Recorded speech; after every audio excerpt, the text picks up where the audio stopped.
நான் வந்து இப்போ நாமினேஷன் வந்து பாய்ஸ் யாருமே பண்ணக்கூடாது, கேர்ள்ஸ்னா நம்ம பக்கம் யாராவது ஒருத்தர் வெளில போகணும்ல, அந்த ஒருத்தரை நான் இருந்துக்கேன், அது நான் 24 hours வெளில போய்க்கிறேன் அப்படின்னு.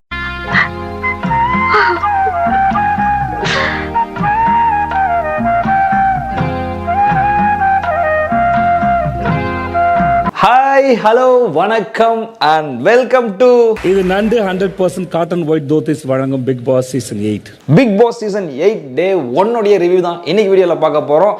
டே 1 என்ன நடந்துச்சு அப்படின்னா, நேற்று தலைமை விஜய் சேதுபதி போகும்போது நீங்கள் வந்து உங்கள் ஆட்டத்தை ஆரம்பிச்சிட்டிங்க, நான் வந்து என்னோட ஆட்டத்தை ஆரம்பிக்கிட்டேன் அப்படின்னு சொல்லிட்டு 24 மணி நேரத்தில் ஒரு எலிமினேஷன் இருக்குது அப்படின்னு சொல்லிட்டு போயிட்டாப்புல. யாராருக்கும் பிக் பாஸ் வீட்டில் எல்லாருமே வந்து கன்ஃபியூஸ் ஆகி உட்கார்ந்தாங்க. அதாவது இந்த ஆண்கள் அணி பெண்கள் அணி இந்த வீடு பிடிச்சிக்கிட்டாங்க இல்லையா, இந்த பெட்ரூம்லாம் பிடிச்சிக்கிட்டாங்க இல்லையா, இந்த வீடு பிடிச்ச விவகாரம் எல்லாருக்குமே ஓகே, தர்ஷிகா ஜாக்லின் மட்டும் பிடிக்கல. ஸோ இதனால வந்து ஜாக்லின் நைட்டு ஃபுல்லாக வெளியவே படுத்திருந்தாங்க. ஸோ காலையில் இந்த விஷயத்துக்காக சச்சின் என்ன சொன்னாங்கன்னா, இந்த வீடு செலக்ட் பண்ணதில் நானும் ஒரு காரணம், அதனால யாருன்னா வெளியே அனுப்பணும் அப்படின்னா நான் கூட வெளியே போய்க்கிறேன் அப்படின்ட்டு பெருந்தன்மையா சொன்னாங்க.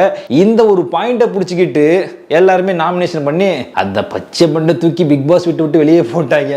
நேத்து தான் விஜய் சேதுபதி அன்பா பண்பா பாசமா ஒழுங்கா விளையாடணும் அப்பா அப்படி சொல்லிட்டு வீக்கெண்ட் வந்து நிக்க கூடாது இப்பெல்லாம் வந்துட்டு சொல்லி அட்வைஸ் பண்ணி அமிச்சாப்புல. மட்டமா கேம் ஆடிட்டு வார கடைசியில வந்து அப்பான்னு சொல்லி ஏமாத்த கூடாது, அந்த பிள்ளை அவருக்கு தெரியாம தூக்கி வெளியே போட்டாங்க. ஐயோ எப்பா. அது மட்டும் இல்லாம மக்களே, டே 1 என்ன நடந்துச்சு அப்படின்னா, இந்த வார கேப்டன் யார் அப்படின்றதாக ஒரு கேப்டன்சி டாஸ்க் ஒன்று நடந்தது. அப்புறம் வந்துட்டு இந்த வீக்கெண்ட் யார் எலிமினேட் ஆக போறாங்க, யாரெல்லாம் நாமினேட் பண்ண போறீங்க அப்படின்றது நடந்துச்சு. இன்னும் ஒரு சில சுவாரஸ்யமான விஷயங்கள் நடந்துச்சு. என்ன நடந்துச்சு அப்படின்னு சொல்லிட்டு இந்த வீடியோல முழுக்க பார்க்கலாம். வாங்க வீடியோக்குள்ள போலாம்.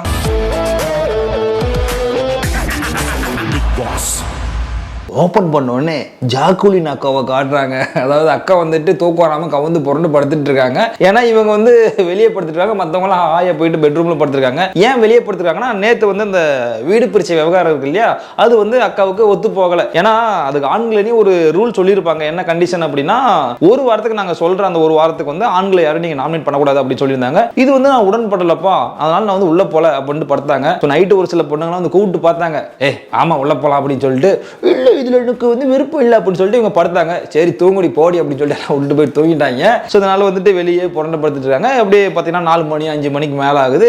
தர்ஷிகா பிள்ளை வருது. என்ன பிள்ளை வெளியவே தூங்கிட்டு இருக்கேன், என் பிள்ளை உள்ள வரல அப்படின்னு சொல்லி கேட்குது. சொல்லுது, நேற்று நீங்க எடுத்த முடிவு எனக்கு பிடிக்கல அப்படின்னு உடனே அந்த பிள்ளை சொல்லுது, எனக்கு தான்மா பிடிக்கல. விஜய் சேதுபதி சார் கேட்கும்போது நான் தான் கையை தூக்கினேன், பட் அவர் என்ன சொல்லிட்டாரு, உங்க டீம் என்ன முடிவு எடுக்கிறாங்களோ அதுக்கு கட்டுப்பட்டு போங்க அப்படின்னு சொல்லிட்டு போயிட்டாரு, அதனால நான் போய் பத்துக்கிட்டேன் அப்படின்னு சொல்றாங்க. அப்புறம் வந்து ஜாக்லின் பார்த்தீங்கன்னா, இருந்தாலும் நான் வந்து ஒத்துக்கல அப்படின்னு சொல்லிட்டு உட்காந்துட்டே இருக்குது. முதல் நாளே என்ன வந்து நான் இதை முடிவு பண்ணிட்டோம் ஒத்துக்கோங்க அப்படின்னா, அப்ப நான் ஒரு வேளை 100 நாள் 100 நாள் ஒத்துக்கணுமா? எனக்கு தெரிஞ்சு மக்களே, ஜாக்லின் வந்துட்டு கொஞ்சம் வித்தியாசமா ட்ரை பண்றாங்கன்னு நினைக்கிறேன். I think last season title winner Archana மாதிரி, அதாவது எல்லாரோடையும் ஒத்து போகாம நம்ம தனியா இருந்தா தான் வந்து நம்ம தெரிய வருவோம், நமக்கு ஆர்மிலாம் ஆரம்பிப்பாங்க அப்படின்ட்டு வித்தியாசமா பண்ணதா எனக்கு தெரியல. முன்னாடி போன 4 பேர் வந்து செலக்ட் பண்ணிட்டாங்க. ஸோ இவங்களுக்கு மட்டும் தனியா கிடையாது, எல்லாருக்குமே அந்த ரூல் வந்து பொருந்தது. எல்லாருமே ஒத்துக்கிட்டாங்க. அட்ஜஸ்ட் பண்ணி ஒத்துக்கிட்டு போக வேண்டியதானே. நான் ஃபைட் பண்றேன் வெளியே இருக்கேன் அப்படின்னு சொல்லிட்டு, சரி வித்தியாசமா பண்ணாதான் பிக் பாஸ்ல தெரிய வருவோன்ட்டு ஏதோ ஒன்று பண்ணுது. பட் அது கிறுக்குத்தனமாச்சுன்னா காமெடி ஆயிரும், அது அவங்களுக்கு தெரியல. அதுக்கப்புறம் வந்து வெடிஞ்சிருச்சு. வெடிஞ்ச உடனே 9:30 மணிக்கு தான் பிக் பாஸ் வீட்டில் வெடியுது. வெடிஞ்ச உடனே பாட்டை போட்டாங்க. அந்த பாட்டுக்கு எல்லாருமே ஆட்டம் போட்டாங்க. ஃபர்ஸ்ட் நாள் இல்லை இப்படிதான் குஷியா ஆடிட்டு இருப்பாங்க. போக தான் டீம் பிரிஞ்சு எங்கெங்க எந்த மூலையில் போயிட்டு யாராவது ஆடுறாங்கன்னு தெரியல. எல்லாருமே டான்ஸ் ஆடி முடிச்சுட்டு, குளிச்சு முடிச்சுட்டு, சாப்பிட்டு முடிச்சுட்டு, ஓரமா முடிச்சுட்டா எல்லாருமே ஒரு வேலையை பார்த்துட்டு இருந்தாங்க. நம்ம ஃபேட்மேன் என்ன யோசிச்சார் அப்படின்னா, என்னடா எல்லாருமே சைலண்டா இருக்கீங்க, இவங்களை ஏதாச்சும் பண்ணலாம் அப்படின்ட்டு. எல்லாரும் பத்தி எல்லாருக்குமே தெரியாது. சோ ஒரு சில பேர் வந்து ஃபேமா இருக்கீங்க, அவங்கள பத்தி எல்லாருக்குமே தெரியும். ஒரு சில பேர் வந்து யாருக்கும் தெரியாது, அவங்கள பத்தி செல்ஃப் இன்ட்ரோ பண்ணலாம் அப்படின்னு சொல்லிட்டு ஒரு டிஸ்கஷன் வந்து போயிட்டு இருக்கு. இதுல இன்னொரு சில பேருக்கு இன்னொருத்தங்க யாருன்னே தெரியல. Jeffrey, correct. If you want to save yourself from the 24 hours, what would you do and what would you say? நம்ம தீபக் என்ன சொல்றாரு அப்படின்னா, ப்ரோ இப்படி பண்ணலாம், 24 மணி நேரத்துல வந்து எல்லாருமே வந்து யாராவது ஒருத்தர் வெளியே போகணும் அப்படின்னு சொல்லியிருக்காங்க இல்லையா, அதனால நான் வந்து இந்த வீட்டில் இருக்கிறதுக்கான காரணம் என்ன, அதாவது இந்த காரணத்துக்காக நான் அந்த வீட்டில் இருக்கேன் அப்படின்னு சொல்லிட்டு ஒவ்வொருத்தரும் ஒரு ரீசனை சொல்லட்டும், அப்படி நம்ம வந்து ஒரு இன்ட்ரோ பண்ணலாம் அப்படின்னு சொல்லிட்டு பேசி முடிவெடுத்து ஒரு இடத்துல உட்காந்துட்டு ஒருத்தர் ஒரு காரணத்தை சொல்றாங்க. ஒரு சில பேர் காரணத்தை ஏத்துக்கிற மாதிரி இருக்கு, ஆனா ஒரு பிள்ளை ஒரு காரணம் சொல்லுது, அந்த காரணம் என்ன நீங்களே பாருங்களேன். 1 மந்த்துக்கு பிளான் பண்ணி ட்ரெஸ் ஆக்சசரிஸ்லாம் கஷ்டப்பட்டு மேட்ச் பண்ணி பேக் பண்ணி எல்லாம் எடுத்துட்டு வந்துட்டேன். அடியே ரத்தி அக்ரி கோத்திரி, அதாவது நான் அந்த வீட்டுக்கு கஷ்டப்பட்டு வந்திருக்கேன். அந்த சான்ஸ் வந்து எனக்கு வந்து ரொம்ப கஷ்டப்பட்டு கிடைச்சிருக்கு. நான் என்ன வந்து ப்ரூவ் பண்ணணும், என்னோட திறமையெல்லாம் காட்டணும், நான் வந்து மேலே வரணும் அப்படின்னு சொல்லி ஒரு ரீசன் சொல்ல. ஒரு மாசத்துக்கு நான் ட்ரெஸ் எல்லாம் எடுத்துட்டு வந்திருக்கேன், அந்த எல்லா ட்ரெஸ்ஸும் போட்டு காமிச்சிட்டு தான் நான் போவேன். என்னமா ரீசன் இது? அதுக்கப்புறம் மக்களே ஒருத்தர் ஒரு ரீசனை சொன்னாங்க. கேர்ள்ஸ்னா நம்ம பக்கம் யாராவது ஒருத்தர் வெளில போகணும்ல, அந்த ஒருத்தரை நான் இருந்துக்கேன். அது நான் 24 ஹவர்ஸ்ல வெளில போய்க்கேன். இப்படிலாம் பேசினா நம்மளை வந்து கொஞ்சம் பெருந்தன்மை நினைப்பாங்க. சே, இந்த பிள்ளை விட்டு கொடுக்குதே, இந்த பிள்ளை யாரும் நம்ம நாமினேட் பண்ணக்கூடாது அப்படின்னு நினைப்பாங்கன்ற ஒரு நட்பாசியில பிள்ளை இப்படி சொல்லிருச்சு. அதாவது இந்த பிள்ளை சொன்னது என்னன்னா, ஒரு 4 பேர் தான் டிசிஷன் எடுத்தாங்க. அந்த 4 பேர்ல நான் ஒருத்தி. ஸோ அதனால வெளியே போன முடிவு பண்ணா நம்ம அந்த 4 பேர்ல நான் கூட போய்க்கிறேன் அப்படின்ற மாதிரி பெருந்தன்மையா சொன்னாங்க. ஆனா இந்த பாயிண்ட்டை தான் மேஜர் பாயிண்டா வச்சுட்டு இந்த பிள்ளையை வெளியே தூக்கி போட்டாங்க. மக்களே கும்பலா உள்ள போட்டு பண்ணிட்டாங்க லாக்கு. இந்த பாட்டை எங்கேயோ கேட்ட மாதிரி இருக்கு.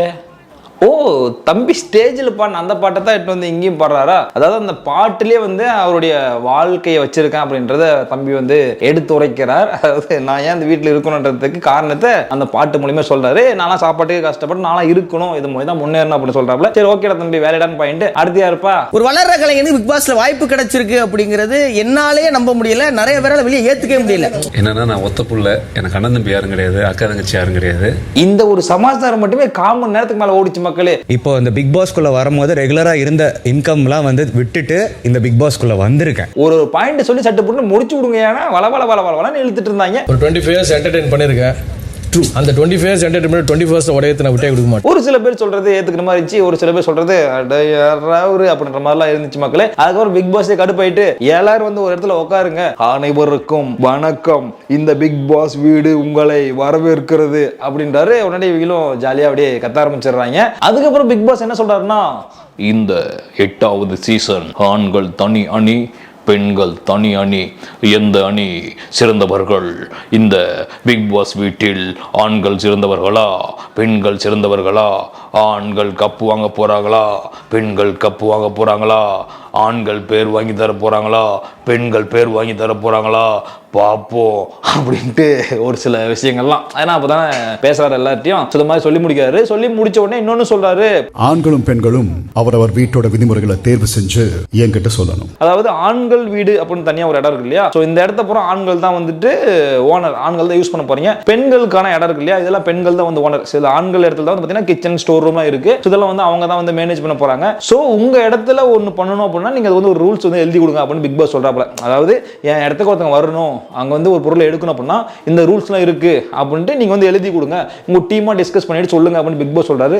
அதுக்கப்புறம் அந்த டீம் வந்து அப்படி போய் டிஸ்கஸ் பண்றாங்க, இந்த டீம் இப்படி வந்து டிஸ்கஸ் பண்றாங்க. ஆண்கள் டீம் என்ன டிஸ்கஸ் பண்றாங்கன்னா, காலை சாப்பாடு வேணும்னா நீங்க 3 நேரம் சமைச்சு கொடுக்கணும், மத்தியான சாப்பாடு வேணும்னா நீங்க பாத்திரம் கழுவணும், இரவு சாப்பாடு வேணும்னா நீங்க எல்லாத்தையும் க்ளீன் பண்ணணும். இது டஃப் கேம். இதுல முக்கியமான விஷயம் என்னன்னா மக்களே, ஆண்கள் வந்து பாத்தீங்கன்னா டக்குன்னு டீம் சேர்ந்துட்டா அப்படியே ஒரு கோஆர்டினேஷன் ஆயிடுறாங்க. வந்து எல்லாமே வந்து பாத்தீங்கன்னா எல்லா விஷயத்துக்கும் அட்ஜஸ்ட் பண்ணி போயிடுறாங்க. எல்லாருமே வந்து ஓகே சொல்றாங்க. லேடிஸ் டீம் அப்படி கிடையாது.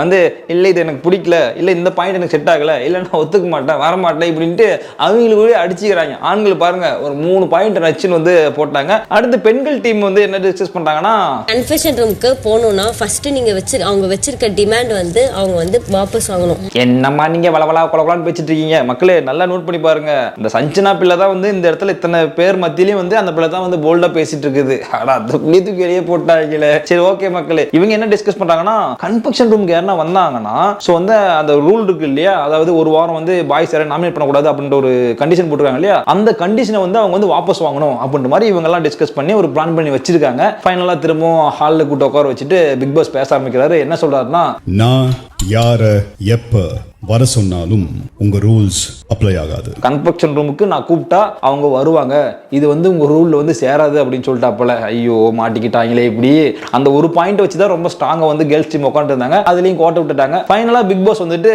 ஜென்ஸ் டீம்ல இருந்து ஒருத்தர் வந்து உங்களுடைய விதிமுறைகள் எல்லாம் சொல்லுங்க, ரூல்ல சொல்லுங்க அப்படின்னு கேக்குறாப்புல. முத்துக்குமரன் போயிட்டு அவருடைய ரூல், அதாவது ஜென்ஸ் டீம் உடைய ரூல்ல வந்து சொல்றாப்புல. இவர் வந்து உட்கார்ந்த உடனே பிக் பாஸ் ஒரு விஷயத்த சொல்லிட்டாரு. அதாவது நீங்க என்னதான் ரூல்ஸ் போட்டாலுமே அந்த ரூல்ஸை மாத்தி அமைக்கிற சக்தி இருக்கு, அதை நீங்க மனசுல வச்சுக்கோங்க அப்படின்னு சொல்றாப்ல. அதுக்கு நம்ம தம்பியும் மண்டி ஆடுறாப்ல. ஸ்டோருக்கு ஆண்கள் அணியில இருந்து 2 பொறுப்பாளர்கள் நாங்கள் நியமிப்போம். ஸ்டோர் ரூமுக்கு வந்து 2 இன்சார்ஜ் போடுவாங்களாம். அந்த இன்சார்ஜ் சொல்றதை கேட்டுட்டு தான் கேர்ள்ஸ் யாருன்னா வர்றதுனா வரணுமா, அதாவது ஒரு பொருள் எடுக்கலாம் கூட அந்த இன்சார்ஜ் பர்மிஷன் கேட்டு தான் வரணும் அப்படின்றாங்க. அதே மாதிரி கிச்சன்ல பாத்தீங்கன்னா அதே மாதிரி தான். டீ காஃபி காலை உணவு பெண்கள் நீர் இருக்க எல்லாருக்கும் வேணும்னா அவங்க வந்து 3 வேளைக்கான உணவை சமைச்சாதான் அவங்களுக்கு பிரேக்ஃபாஸ்ட்டும் டீ காஃபியும் பெண்கள் அன்னைக்கு கிடைக்கும் பிக் பாஸ். ஸோ அவங்களுக்கு சாப்பாடு வேணும்னா இவங்களுக்கு சாப்பாடு செஞ்சு கொடுத்தா தான் இவங்களுக்கு சாப்பாடு. ஸ்நாக்ஸ் வேணும் அப்படின்னா மதிய சாப்பாடு செஞ்சு கொடுக்கணும். அதுக்கப்புறம் வந்து நைட் சாப்பாடு வேணும்னா ஜென்ஸ் வீட்டெல்லாம் கிளீன் பண்ணி கொடுக்கணும் அப்படின்ற மாதிரி வந்து ரூலும் போட்டுருந்தாங்க. ஹவுஸ் கிளீனிக் ஒரு பொறுப்பாளர் ஆண்களை நியமிப்போம். இவங்களுடைய அனுமதி வாங்காம வேலையும் செய்யக்கூடாது, கோட்டை தாண்டி வீட்டுக்குள்ள வரக்கூடாது. முக்கியமா தண்ணி குடிக்க வரணும் கூட ரவீந்திரன் தான் இன்சார்ஜ். ரவீந்திரன் நம்ம கேட்டுட்டு தான் வந்து தண்ணி குடிக்க அவங்க வரணும் அப்பெல்லாம் சொல்லியிருந்தாங்க. இப்படின்ட்டு அடுக்கடுக்கான ரூல்ஸ் சொன்னாங்க. உடனே பிக் பாஸ் வந்துட்டு நீங்க சொன்ன ரூல்ஸ் எதெல்லாம் ஏற்றுக்கொள்ளப்படுமோ அது புத்தகமாக உங்களுக்கு கிடைக்கும், நன்றி போயிட்டு வாங்க அப்படி சொல்லிட்டு அமிச்சிட்டாப்ல. அடுத்து கேர்ள்ஸ் டீம்ல இருந்து சச்சினா வந்தாங்க. சச்சினா வந்த உடனே அவங்களும் அவங்களுடைய அந்த ரூல்ஸ் எல்லாம் சொன்னாங்க. என்ன அப்படின்னா கன்வென்ஷன் ரூமுக்கு வந்து ஒரு ஜென்ஸ் வரலாம், வந்துட்டு போகும்போது நாங்க வந்து அலோவ் பண்ண மாட்டோம். அப்படி அவங்க போகணும் அப்படின்னா அந்த ஒரு வாரம் நாமினேட் பண்ணக்கூடாதுன்னு சொன்னாங்க இல்லையா, அந்த ஒரு கண்டிஷன் வந்து வாபஸ் வாங்கணும் அப்படின்னு சொல்லிட்டு இவங்களும் ஒரு 2 பாயிண்ட் சொன்னாங்க. பிக் பாஸ் சொல்லிட்டாப்ல கன்வென்ஷன் ரூமுக்கு நான் கூப்பிட்டா அவங்க வந்து தான் ஆகணும், அதை தாண்டி அவங்களே எதுனா வேணும் அப்படி சொல்லிட்டு என்கிட்ட வந்து கன்வென்ஷன் போறாங்கன்னா அப்ப நீங்க வந்து அந்த ரூல் வந்து போட்டு நீங்க தடுக்கலாம் அப்படின்ட்டு வந்து சொல்லிட்டாப்ல. ஸோ கேர்ள்ஸ் சைடு வந்து கொஞ்சம் வீக்காக தான் இருக்கு, பாய்ஸ் சைடு வந்து கொஞ்சம் ஸ்ட்ராங்கா இருக்கு. குட் நியூஸ் தான், குட் நியூஸ் தான், குட் நியூஸ் தான். வாங்க. அந்த பிள்ளை கன்ஃபெக்ஷன் மட்டும் வெளியே தான் வந்துச்சு. அதுக்குள்ள இந்த பிள்ளைங்க எல்லாம் ஓடி வந்து என்னாச்சு என்னாச்சு என்ன சொன்னாங்க என்ன சொன்ன நீ என்ன சொன்ன அவங்க என்ன சொன்னாங்க அப்படின்ற மாதிரி கேள்வியே கேட்க ஆரம்பிச்சிட்டாங்க. இந்த பிள்ளை வாங்க குட் நியூஸ் தான் அப்படின்னு கூட்டிட்டு போயிட்டு அடி பாவிகளா நம்ம மோசம் போயிட்டோம். அதாவது பிக் பாஸ் கன்ஃபெக்ஷன் கூப்பிட்டா கண்டிப்பா அவங்க வந்து தான் ஆகணுமா, நம்ம அந்த ரூல் வந்து போட முடியல அப்படின்ட்டாங்க. இவங்க மூஞ்செல்லாம் இப்படி ஆயிடுச்சு.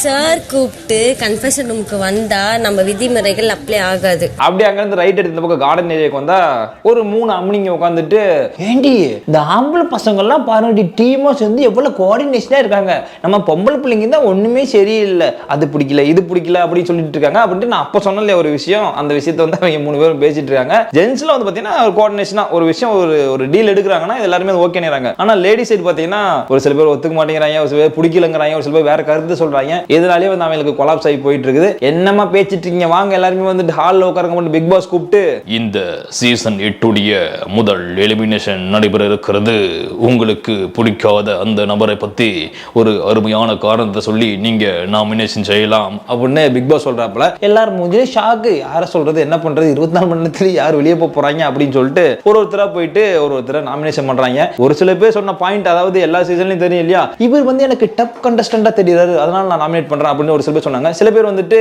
இல்ல இவங்களுடைய கேம் ஸ்ட்ராட்டஜி எனக்கு புரியல, ஏதோ வித்தியாசமா யோசிக்கிறாங்க அதனால நாமினேட் பண்றேன் அப்படின்னு ஒரு சில பேர் சொன்னாங்க. ஆனா நிறைய பேர் இந்த சச்சனா பிள்ளைய இந்த பிள்ளை வந்துட்டு நானே வெளியே போய்க்கிறேன், இவ்வளவு பெரிய ஆப்பர்ச்சுனிட்டி ஈஸியா வந்து வெளியே போய்க்கிறேன்னு காலையில சொல்றாங்க, அதுக்காக நாமினேட் பண்றேன் அப்படின்னு சொல்லிட்டு அந்த பிள்ளை ஜோலியை முடிச்சு விட்டீங்க போங்க. நான் வந்து ஜாக்லின் சொல்றேன், ஏன்னா ஜாக்லின் வந்து one of the toughest fight. சாச்சனாமா ரொம்ப கஷ்டமா இருக்க மாதிரி எனக்கு ஃபீல். நான் வந்து சத்யாவை நாமினேட் பண்றேன். இந்த கேமை முதல்ல விட்டு கொடுக்கறதுக்கு ஒத்துக்கிட்டது சாஞ்சனா. சோ இந்த வாய்ப்பின் அடிப்படையில் நான் சாஞ்சனா சொல்றேன். பட் ஆனா சத்தியமா எனக்கு உன்னை நாமினேட் பண்ணணும்னு இல்லதான். I'm really sorry. எனக்கும் ஒன்றும் புரிய மாட்டேங்குது. அதாவது ஒருத்தங்களை நாமினேட் பண்றோம்னா இந்த காரணத்துக்காக நாமினேட் பண்றேன் அப்படின்னு சொல்லிட்டு போயிட வேண்டியதானே. எனக்கு அவங்கள ரொம்ப பிடிக்கும், அவங்க கேரக்டர் பிடிக்கும், அவங்க பண்றது பிடிக்கும், இருந்தாலும் நான் அவங்களை நாமினேட் பண்றேன். என்னம்மா நீங்க இப்படி பண்றீங்களேம்மா. ஜாக்லின் வந்து ஓவரா ஆக்டிங் பண்ணுதுன்னு நினைக்கிறேன். இது ஆக்ஷன் மேடம். ஜாக்லின் இப்படியே இருக்காது, கேட்க பக்கம் சிரிச்சுட்டே இருக்கும். இங்க வந்துட்டு கொஞ்சம் ரூடா அப்படியே ரஃபா, அதாவது அர்ச்சனா மாதிரி ட்ரை பண்றாங்கன்னு நினைக்கிறேன். சரி என்ன நடக்குதுன்னு பாப்போம். அடுத்து நான் காலையில சொன்னது என்ன விதத்துல நான் சொன்னேன்னா, எனக்கு வேற யாரையும் அனுப்ப ஆசை இல்லை, ஒரு விதத்துல வந்து நான் சொன்னேன். நீங்க கண்ணில் தண்ணி, என்னுடைய முடிவு வேறையா இருந்தது கண்ணா. அந்த பிள்ளை இப்பதான் வந்துட்டு நான் வந்து விளையாட்டுக்கு தான் சொன்னேன், நீங்களா வந்து தப்பா புரிஞ்சுக்கிட்டீங்க அப்படின்னு சொல்லிட்டு போயிடுச்சு. சொல்லிட்டு போனது அப்புறமும் ரஞ்சித் நான் வந்துட்டு கண்ணா என்னோட முடிவு வேறே தான் இருந்துச்சு, பட் இருந்தாலும் நான் சாச்சனை தான் நாமினேட் பண்றேன். என்ன காரணம், அது சின்ன பிள்ளை, அந்த பிள்ளைக்கு வந்து இன்னும் வாய்ப்புகள்லாம் இருக்கு அப்படின்ட்டு. என்னையா நீங்க கடைசியில் பாத்தீங்கன்னா மக்களே மோஸ்ட்லி ரவீந்திரன் வந்து நிறைய பேர் நாமினேட் பண்ணாங்க. அப்புறம் அருண் எல்லாருமே ஒரு சில ஓட்டுகள் தான் வாங்கினாங்க, 2 ஓட்டு 3 ஓட்டு அப்படின்னு. சச்சனா தான் வந்து 5-6 பேர் வந்து நாமினேட் பண்ணாங்கன்னு நினைக்கிறேன். ஃபைனலா சச்சனா தான் வந்துட்டு நிறைய ஓட்டு வாங்கியிருந்தாங்க நாமினேஷன்ல. ஸோ அவங்க தான் வந்து வெளியே போறாங்க. ஸோ பிக் பாஸ் வந்துட்டு சச்சனா நீங்க இன்னைக்கு பிக் பாஸ் விட்டு வெளியே போறீங்க, அதுவும் இப்பவே வெளியே போறீங்க, நீங்க மெயின் டோர் வழியா வெளியே வந்துடலாம், உங்களுக்கு கொடுத்த அந்த காப்பியை எடுத்துட்டு கார்டன் ஏரியாவுக்கு வாங்க அப்படின்னு பிக் பாஸ் சொல்றாப்ல. சாச்சனா இந்த பிக் பாஸ் சீசன் 8 பெற்று உடனடியாக வெளியேற்றப்படுகிறார். இவங்க எல்லாம் சீரியல் ஆர்டிஸ்ட், இவங்களுக்கு நடிக்க சொல்லி கொடுக்குறோமா என்ன? அந்த புள்ளைய நைஸா வந்துட்டு இப்படி ஓட்டு போட்டு வெளியே அமுச்சு விட்டு இப்போ வந்துட்டு அப்படியே கண்ணு தோடிச்சிருமா எல்லாம் வந்து ஆறுதல் வேற படுத்துறாங்க. அதாவது நல்ல காரணத்தை சொல்லி நாமினேட் பண்ணியிருந்தா தப்பு கிடையாது மக்களே. அதாவது அந்த பிள்ளை விளையாட்டு சொல்லிச்சு, ஸோ இதுக்கு ஒரு நான் காரணம், நான் கூட வெளியே போய்க்கிட்டு விளையாட்டு சொல்லிச்சு. விளையாட்டு புள்ள விளையாட்டு சொல்லி விட்டுட்டு ஒரு உண்மையான காரணத்தை தேட வேண்டி தானே? அது ஒரு காரணம் வச்சு வெளியே அமிச்சிட்டு வந்து கண்ணை தொடச்சிட்டு இருக்காளுங்க. போமா அவங்க, ஏமா நீ போயிட்டு அந்த பொம்மையை தூக்கிட்டு கார்டன் ஏரியாவுக்கு வாமா. இருக்கிறதுலே ரொம்ப ஸ்ட்ராங்கான கண்டஸ்டன்ட் எந்த சீசன்லையும் அந்த மாதிரி ஒரு யங் சாப் ஃபர்ஸ்ட் டேல கலெக்ட் யாரும் பார்த்ததில்ல. அண்ணாத்த ஊம கூசும் அதிகம் பார்த்தீங்களா? தனக்கு கிடைச்ச வாய்ப்பை வேண்டாம்னு சொன்னது சஞ்சனா. ஸோ இந்த வாய்ப்பின் அடிப்படை நான் சஞ்சனா சொல்றேன். போயிட்டு அங்கே நாமினேட் பண்ணுறதும் பண்ணிட்டு இங்கே வந்துட்டு உன்ன மாதிரி ஒரு கண்டஸ்டண்ட்டை பார்த்ததே இல்லை யங் சாம் அப்படின்ட்டு ரவீந்திரனை ஓரளவுக்கு தான் பொறுமை, விடுங்க அந்த பிள்ளை போகட்டும். உங்க வலது பக்கம் ஒரு கல் வைக்கப்பட்டிருக்கு, அங்க போய் நில்லுங்க. எதுக்கு பிக் பாஸ் வந்து அந்த பொம்மை ட்ரோபியை எடுத்துட்டு கார்டன் ஏரியாக்கு வர சொன்னார் அப்படின்னா, கீழே ஒரு கல் வச்சிருக்காரு, அந்த ட்ரோபி தூக்கி கல்மலை போட்டு உடைச்சிட்டு போமா அப்படின்ட்டாப்புல. அந்த பிள்ளை ஸ்லோ மோஷன்ல கலை மகளே கலங்காதே கவலை உண்டு வருந்தாதே பாட்டு லைன் தெரியல, அந்த பிள்ளை தூக்கி போட்டு உடைச்சிட்டு அழுதுட்டு போயிடுச்சு. இவங்க என்ன பண்ணுவாங்க, better luck, good like, super, வாழ்த்துக்கள் சச்சனா, அடுத்து உனக்கு லைஃப் இருக்கு, சூப்பர் அப்படி இப்படின்ட்டு எல்லாருமே டாட்டா காமிச்சு பிள்ளைய அமுச்சு விட்டாங்க.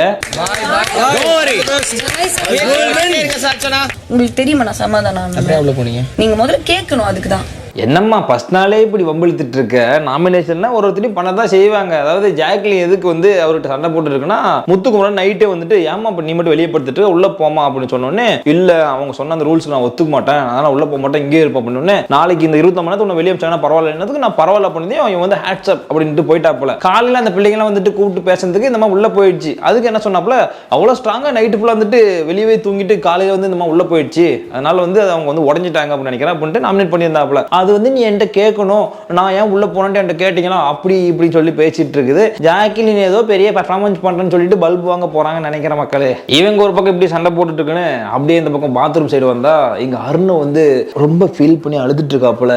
அப்படியே உடனடியே ஹர்ஷிதா வராங்க. அருணா ஏண்டா அழுதுட்டு இருக்க அப்படின்னு கேட்ட உடனே அந்த புள்ளியை வந்து எல்லாருமே கார்னர் பண்ணி அமிச்சிட்டாங்க. விளையாட்டுக்கு தான் வந்துட்டு நான் கூட போய்க்கிறேன்னு சொல்லிச்சு, பட் எல்லாருமே வந்து அந்த பிள்ளையே வந்து நாமினேட் பண்ணி அமிச்சிட்டாங்க அப்படின்னு ஃபீல் பண்ணிட்டு இருக்காரு. செல்லக்குட்டி நீ யாருன்னு எனக்கு தெரியும், இதுக்கெல்லாம் ஃபீல் பண்ற ஆளே கிடையாது நீ. சரி ஓகே, அருணாவு இருக்கிற இடத்த தேடி தான் ஹர்ஷிதா போறாங்க. என்னமோ நடக்குது, என்ன நடக்குதுன்ட்டு 100 நாள் நமக்கே தெரியும் மக்களே. இவர் ஒரு பக்கம் இப்படி ஃபீல் பண்ணிட்டு இருக்காரு, அவங்கள வந்து ஆறுதல் சொல்லிட்டு இருக்காங்க. எதுக்கு என்ன ஆச்சு? சஞ்சனாவை எல்லாரும் டார்கெட் பண்ணிட்டாங்கல்ல, அவரு ஒரு பக்கம் ஃபீல் பண்ணிட்டோம் அப்படின்னு சொல்லிட்டு இந்த பக்கம் கார்டன் ஏரியாவுக்கு வந்தா அங்கேயும் அந்த சச்சனா பிள்ளைய பத்தி தான் பேசிட்டாங்க. ஏப்பா அந்த பிள்ளை தான் வீட்டை விட்டு போயிடுச்சு இல்ல, விட்டுட்டு உங்க வேலையை பார்க்க வேண்டியது தானே. இங்க ரவீந்திரன் என்ன சொல்றாருன்னா, ஒருத்தருக்கு ஒரு ஆப்பர்ச்சுனிட்டி கிடைக்கிறது பெரிய விஷயம், அப்படி கிடைச்ச ஆப்பர்ச்சுனிட்டியை நான் விட்டுட்டு போறேன் அப்படின்னு அந்த பிள்ளை வயல சும்மா கூட வரக்கூடாது அப்படின்னு இருக்காரு. இருடி இரு, 100 நாள் இருப்பில்ல, நீங்க எதனா வந்துட்டு பேச்சு காட்சி இப்பெல்லாம் இருக்கட்டும் ஏதாவது சொல்லுவீங்கல்ல, அதை பிடிச்சிட்டு அப்புறம் நாங்க நோன்றோம் இருங்க. ஓகே, இந்த இடத்துலயும் மக்களே அதை பத்தி தான் பேசிட்டு இருக்காங்க. இப்ப இருக்கிறவங்கள எல்லார் வாயிலையும் வராத ஒரு வார்த்தை, நான் வெளியில போறேன். ஊட்டா இவங்க பொழுதுனையும் பேசிட்டே இருப்பாங்க. இவங்களுக்கு எதனா டாஸ்க் கொடுக்கலாம் அப்படின்ட்டு பிக் பாஸ் என்ன பிளான் பண்ணாருன்னா, இந்த வாரத்திற்கான கேப்டன்சி டாஸ்க் அப்படின்னு ஒரு டாஸ்க் கொடுக்குறாரு. இந்த வாரத்திற்கான கேப்டன் தலைவியா இல்ல தலைவனா அப்படின்னு சொல்லிட்டு பாத்திரலாம் அப்படின்ட்டு ஒரு சின்ன கேம். என்ன கேம் அப்படின்னா, இந்த பக்கம் ஒரு 8 சேர் வச்சிருப்பாங்க, இந்த பக்கம் ஒரு 8 சேர் வச்சிருப்பாங்க. ஸோ இந்த பக்கம் ஃபுல்லா கேர்ள்ஸ் இருப்பாங்க, இந்த பக்கம் ஃபுல்லா பாய்ஸ் இருப்பாங்க. ஒரு கோடு இருக்கும், அந்த கோட்டு கிட்ட நிக்கணும். அந்த பஸர் சவுண்ட் வந்த உடனே எல்லாருமே ஓடணும். போன உடனே ஒரு சேர் மட்டும் ஒருத்தருக்கு பத்தாம போயிடும். அந்த அதாவது 8 பேர் இருக்காங்க, 7 சேர் தான் இருக்கும். அந்த ஒருத்தர் வந்து அவுட். அந்த ஒருத்தர் என்ன பண்ணலாம் அப்படின்னா, அடுத்த ரவுண்டு ஓடுவாங்கல்ல, அப்போ வந்துட்டு அவங்க பிளாக் பண்ணி நிக்கலாம். அதாவது பிடிக்க கூடாது, ஓடக்கூடாது, இப்படி வந்து மறைச்சு நிக்கலாம். ஃபர்ஸ்ட் பாத்தீங்கன்னா யார் அவுட் ஆயிருப்பாங்கன்னா உங்களுக்கே தெரியும், ரவீந்திரன் தான் அவுட் ஆகி போயிட்டாப்ல. அவரால் ஓடவும் முடியாது, ஒளியவும் முடியாது அப்படின்னு நேற்று அவரே சொல்லியிருந்தாரு. ஸோ அதுக்கப்புறம் பார்த்தீங்கன்னா ஒவ்வொருத்தரும் மாற்றி மாற்றி அவுட் ஆக ஃபைனலாக 2 பேர் வராங்க. ஒருத்தர் வந்து பார்த்தீங்கன்னா தர்ஷிகா, இன்னொன்று தீபக்கு. யார் வந்து ஜெயிக்க போறாங்கன்னு தெரியல. ஸோ பட்ஜெட் ஸ்டார்ட் ஆகுது, 2 பேரும் கிருட்டுன்னு ஓடுறாங்க. அந்த பக்கம் தீபக் வந்து இவங்க எல்லாம் கையில லாக் பண்ணி லேடிஸ் வந்து பிடிச்சிட்டாங்க. இந்த பக்கம் தர்ஷிகா வந்து போயிட்டு சேர்ல உட்காந்துறாங்க. இந்த வாரத்திற்கான கேப்டன் தர்ஷிகா அப்படின்னு பிக் பாஸ் வந்து அனௌன்ஸ் பண்ணிடுறாரு. ஒரு டாஸ்க்கை வச்சு இந்த வாரத்திற்கான கேப்டனை வந்து செலக்ட் பண்ணியாச்சு. அடுத்து என்ன உங்களுக்கே தெரியல, நாளில் நாமினேஷன் யாரை வெளியே அனுப்புறது அப்படின்னு சொல்லி தான் பிளான் பண்ணுவாங்க. ஸோ அதே பிளான் தான் பிக் பாஸ் பண்ணியிருக்காரு. எல்லாரும் வந்து லைனை உட்காருக்கடா அப்படின்ட்டு உட்கார வச்சுட்டு ஒரு நல்ல காரணத்தை சொல்லி ஒரு 2 பேரை வந்து நாமினேட் பண்ணுங்க அப்படின்னு பிக் பாஸ் கூப்பிடுறாரு. ஒருத்தரும் போயிட்டு ஃபர்ஸ்ட் நாளே வந்துட்டு இவங்க இப்படி இருக்காங்க, அவங்க அப்படி இருக்காங்க, இவங்க வந்து டப்பா இருக்காங்க, இவங்க இப்படின்ட்டு கண்டுபிடிக்கிறாங்க. எனக்கு ஒண்ணுமே புரியல. ஏதோ ஒன்று இந்த 24 மணி நேரத்தில் பார்த்ததை வச்சுட்டு ஒருத்தரும் 2 பேர் வந்து நாமினேட் பண்றாங்க. முதல்ல வந்து ஜாக்லின், இன்னொருத்தர் வந்து ரஞ்சித் அண்ணா. Jacqueline and Anshitha. அருண் அவங்கள நாமினேட் பண்றேன். நெக்ஸ்ட் வந்து அர்ணவ் அவங்கள நாமினேட் பண்றேன். முதல் ஆள் ரஞ்சித் அண்ணன், ரெண்டாவது அருண் அண்ணன். முதல் பேர் வந்து தீபக், ரெண்டாவது ஆப்ஷன் வந்து அருண். ரவீந்திரன் சார் வந்து பிசிக்கல் டாஸ்க்ல ரொம்ப கஷ்டப்படுறாரு. Yes, I nominate him. அதுக்கப்புறம் முத்து. ஃபர்ஸ்ட் வந்து நான் நாமினேட் பண்றது விஷால், விஜய் விஷால். ஸோ ரெண்டாவது வந்து சுனிதா. என்ன கேட்டா நான் சௌந்தர்யாக்கா சொல்றேன். இன்னொன்று வந்து ஃபேட்மேன் சார் வந்து கொஞ்சம் ஹெல்த் இஷ்யூஸ் கொஞ்சம் டவுனா இருக்கு. அதனால நான் வந்து ஃபேட்மேன் ப்ரோவை நாமினேட் பண்றேன். ஃபர்ஸ்ட் வந்து Soundarya Bigg Boss. First one வந்து அகைன் ரவீந்திரன் சார், ரெண்டாவது வந்து Soundarya. Soundarya and Ravi sir. Bigg Boss ஒருத்தர் வந்து அன்ஷிதா, இன்னொன்னு ஜெஃப்ரி. ஃபர்ஸ்ட் நாமினேட் பண்றது ரஞ்சித் சார். இன்னொருத்தர் வந்து ஜாக்லின். நான் வந்து ஃபர்ஸ்ட் வந்து ஜாக்லினை வந்து நாமினேட் பண்ணுறேன். ரெண்டாவது வந்து முத்து நான் வந்து நாமினேட் பண்ணுறேன். I would like to nominate first Jacqueline, ரெண்டாவது I would say Ranjith sir. Ravindar சாரை நான் சொல்ல விருப்பப்படுறேன். ரெண்டாவது வந்து தீபக். ஒன்று ரவிச்சந்திரன், முத்துக்குமார். ஒரு வழியா நாமினேஷன் வந்து முடிஞ்சது மக்களே. இந்த நாமினேஷன்ல அதிக ஓட்டு வாங்கினா அந்த 6 பேர் யாரு அப்படின்னா, ஃபர்ஸ்ட் இடத்துல வந்து பாத்தீங்கன்னா ஜாக்குலின், அடுத்து நம்ம ஃபேட்மேன் ரவீந்திரன், மூணாவது நம்ம பாரதி கண்ணம்மா அருண், நாலாவது சௌந்தர்யா, 5வது இடத்துல ரஞ்சித், அடுத்து முத்துக்குமரன். இவங்க 6 பேர் வந்து இந்த வாரத்துக்கு வந்து நாமினேட் பண்ணியிருக்காங்க. மற்றவங்க மூஞ்சில ஹாப்பியா பார்க்கணுமே அப்படின்னு கத்துனாங்க. அதோட எபிசோட் வந்து முடிச்சிட்டாங்க. ஓகே மக்களே, இந்த டே 1 ரிவ்யூ நல்லா இருந்திருக்கும்னு நினைக்கிறேன். ஸோ டே 2ல இருந்துட்டு கொஞ்சம் சீக்கிரமா, அதாவது நைட்டே வீடியோ வந்து ஷூட் பண்ணி மார்னிங் போட ட்ரை பண்றேன். இது கூடவே நம்மளுடைய வழக்கமான ஃபன் வித் விஜே ட்ரோல் வீடியோவும் நான் கண்டினியூவா ஒரு 3 days ஒன்ஸ் வந்து போட ட்ரை பண்றேன். மறக்காம சேனலுக்கு வந்து சப்போர்ட் பண்ணுங்க. இப்போதைக்கு இந்த வீடியோ முடிச்சுக்கிட்டு உங்ககிட்ட இருந்து வெளியே பெறுவது இட்ஸ் மீ விஜே. பாய்.